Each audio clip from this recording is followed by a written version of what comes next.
Hello my lovelies and welcome back to Sondering Tarot. If you're here, hi, hello, and welcome. We have a tapestry we haven't seen on the table in a good long while. This is the solar system tapestry.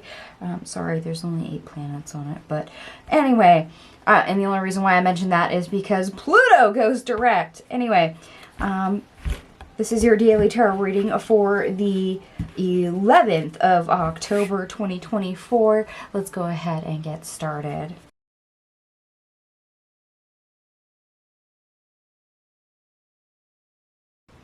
Okay, my lovelies, I am back. Believe it or not, we have a decent amount of cards, but we only have one major arcana on the table, so nothing too, loud and in your face today, just based on that. Anyway, best part of your day, we start off with the Hermit in the reverse. The Four of Wands in the reverse. The Seven of Wands. The Ten of Swords,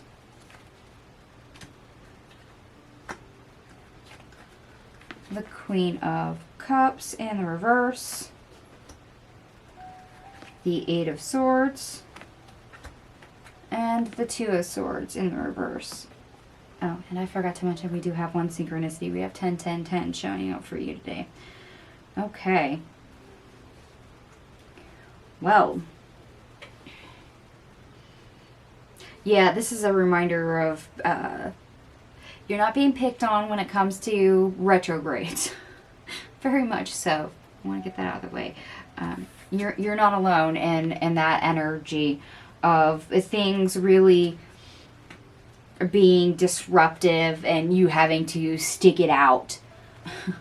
Enduring the goings on that comes with retrograde, especially retrograde in Pluto. Don't forget, Pluto is the planet of transformation and change. So the fact that it went retrograde and was spinning backwards meant that change and transformation wasn't able to happen.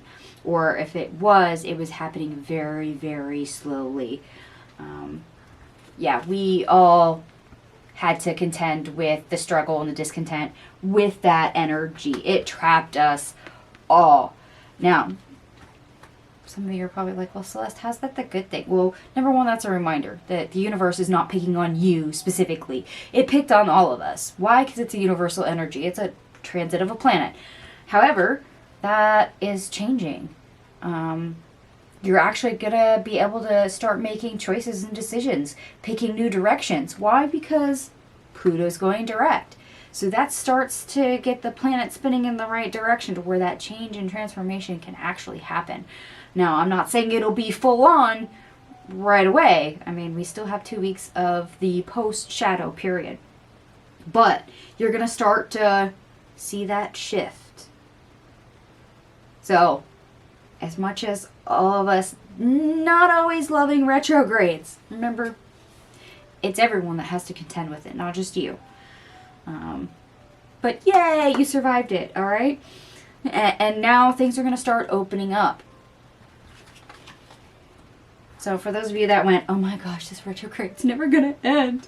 That one's over. You just have to deal with the 2-week post-shadow period now. All right. And I found that entirely funny that this tapestry has no Pluto, but we're dealing with a Pluto transit going direct for retrograde. And this is the tapestry they wanted, was the solar system tapestry. I laughed for a couple minutes when they named the tapestry. Anyway, sorry, side note. The worst part of your day, we start off with the Ten of Pentacles in the reverse. The Queen of Pentacles in the reverse. The Eight of Wands. And the King of Wands in the reverse. Yeah, you're going to realize that change ain't coming, all those transformations, all that change that you wanted in the 3D world, everything that you had planned is really slow going. It's not going to come quickly, simply because you don't have a handle on it yet.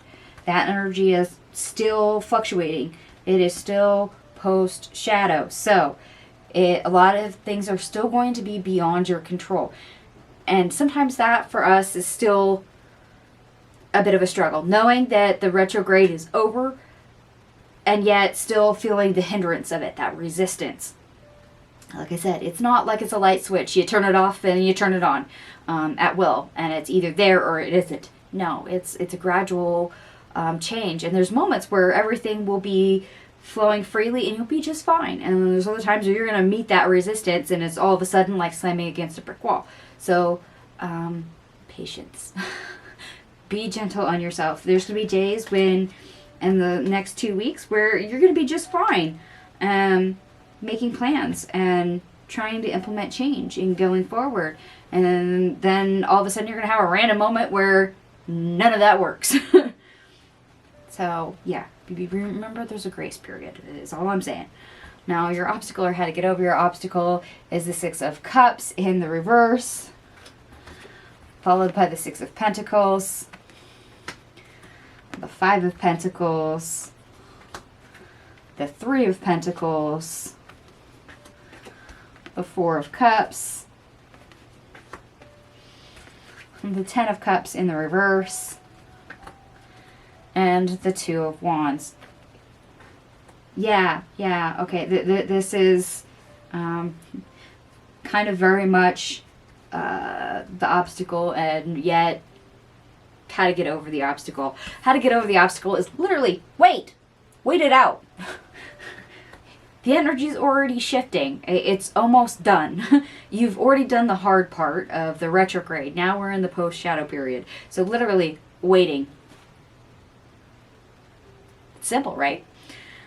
However, at the same time, your obstacle is the fact that you've waited this long. You've struggled so long with the retrograde that knowing that the energies are changing and balancing them out and correcting them is still a little bit to, wrap your head around. Like I said, impatience might be a thing. Remember, patience and grace for yourself. It's kind of like being a little kid. But I want it over now. Okay. Now that I've done sounded like a whiny child. And I'm sure somebody out there is exactly that. But that's okay. Yeah. It's been a while since I've had this type of reading. It's actually kind of nice for a change of pace. Okay, sorry, bad pun. I did add up all your cards, by the way, and everything here adds up to 107, which reduces to 8, which is knowledge or data itself. In this case, the good news is that Pluto went direct. You have that knowledge that the planet is actually starting to spin in the correct directions. Things should improve. However, a downside is, well, you also know that there is a post-shadow period, so the energy's still changing, still fluctuating, which means you still kind of have to deal with a little bit of resistance, a little bit of residual energy that's going to crop up. It's not going to be a full-on normal thing. Just wait it out. Patience. Oh, boy. And for those of you that do like the astrology, yes, Pluto does go direct in Capricorn, in case you were curious. So this is where change, transformations are able to start to pick back up, especially with whatever goal you have in mind, whatever direction you wanted to aim that type of energy at. Now, Pluto won't be in Capricorn, the sign of Capricorn, for too much longer. It will transition out of Capricorn. So basically, well, you've got it in Capricorn, so physical mundane things, work, hard-working change, the tough stuff, being practical, steadfast, with all that transformation and changing energy, use it to your utmost. Get this cycle done and wrap things up as well as you can. To use that particular zodiac sign while Pluto is there, especially now that it's direct. The moon also enters Aquarius, so this is where, yes, you throw your attention to your future, literally. You think about what you want to happen or need to happen and how you can get it all there. So, yeah, not surprised that this showed up with the retrograde energy going direct. Apparently, it's what's on your mind. for a lot of the collective. So I'm going to go ahead and leave this here. And if it resonates for you, by all means, give me a thumbs up. And if it doesn't, no worries. It is a general reading after all. So please take what resonates, leave the rest. Thank you so much for watching. And I will see you guys tomorrow. Bye.